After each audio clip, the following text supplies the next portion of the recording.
20, 30, even 40 years, now applying for unemployment. People, they never have to depend on the government. People, they never have to depend on anybody else but the employer and the paycheck. People, they respectable people, they grew their families in a beautiful way where they show them the good culture, the good way to be a good citizen, to be a good worker. Now we have to see them on the food lines. These food lines, they are, made out by their own government. Their own people from the governor. You can see the people sneaking in, and my governor put this deal together for you. My governor is sending you guys this food. I don't think it's even the governor looks right, because when he was in campaign, he was announcing, or he was promoting that he was going to be producing jobs. I see a lot of them in campaign today, and they said water for lives. They forgot to put something there, maybe jobs taken away, because that's what's happening in our Central Valley, but that's what's happening in the whole state. When we go out and see that the farming community is getting beat up right now, somebody mentioned the war, it's worse than that, it's a tragedy. And it's provoked by our own government, by our own representatives that one day we elect. When they are in campaign, they go and try to see and ask people for their vote. To ask people, they say, I'm going to go represent you. And when they get that share, especially some of these people that we see on the screen here, with everybody and everywhere in these signs here, they've been in power for a long time, for such a long time. And most of the power in Washington, or the representatives in Washington, they are from the north of the state. And that's why they're doing whatever they want to do with us. We were talking to some people here that their water bill in the home, that's why it's not just the farmers. They increased almost 100% or 150%. And that's happening in our community still, in all the residents. It's not just with the farmers. They started with the farmers, and now they're going after everybody, including you. When we go in here, that they are dumping the sewage into the Delta, do we have an idea how many families, my relatives, your relatives, drinking that water? Because that water is coming all the way down here.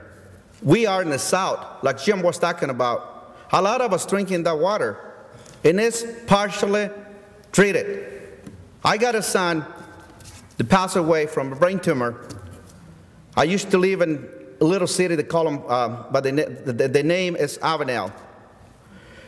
In that little city, I lived for 27 years, and there was no water treatment plant until when they built a prison in there. Once they built the prison, then they put a really nice facilities to clean the water. But before the prison wasn't there, they didn't care if we are there or not. But we go back and think when my son was drinking, we were putting water in the yard, in the flowers, in the plants, and he was drinking the water directly from the water holes. That hurts.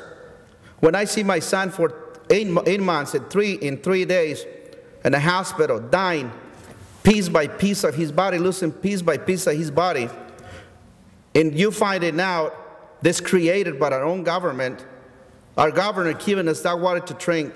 When you see those separation of the families in the Central Valley, they loosen their work when they never have to depend on the government. And now they want us to depend on the government just like they do in some other countries. I see this happen in some other countries where they want the people to depend on them. That way they can do whatever they want with them. When they start cutting the education, in education, when they start cutting in farming, that's killing our economy. They never think that the farmers are the engine in the economy, especially in the Central Valley, for a big part of the state of California. Because we produce 40% of what the whole nation consumes. What do we want, what our government wants to do? They want us to depend on food just like we do with the oil right now. I mean, they still want us to keep drinking that dirty water. What do they want to do with us? Where is our government? Where's the ones that say they are representing us? Where's the ones that when one day we elect, thinking they're supposed to go over there representing us? They mentioned Jim Costa. He's in one of these flyers right here. He's our local congressman. Jim Costa, when we started organizing marching for water, we talking, there was not just farmers and farm workers. There was a lot of business people in there because they know without water, without farming, there's no television, there's no radio, it's not liquor store, it's not a gas station, it's not Walmart, it's not Macy's, it's not gas trucks in the area.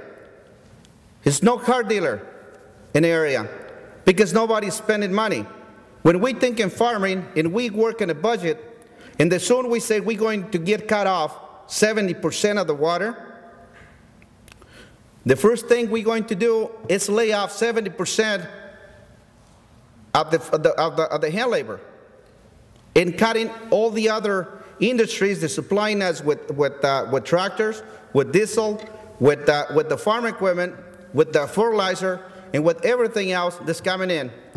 When we go into the food lines and we see our congressmen in there giving baskets with food to our people in big smile, and all of a sudden we see some of the food say made and grow in China, that's a big offense for us.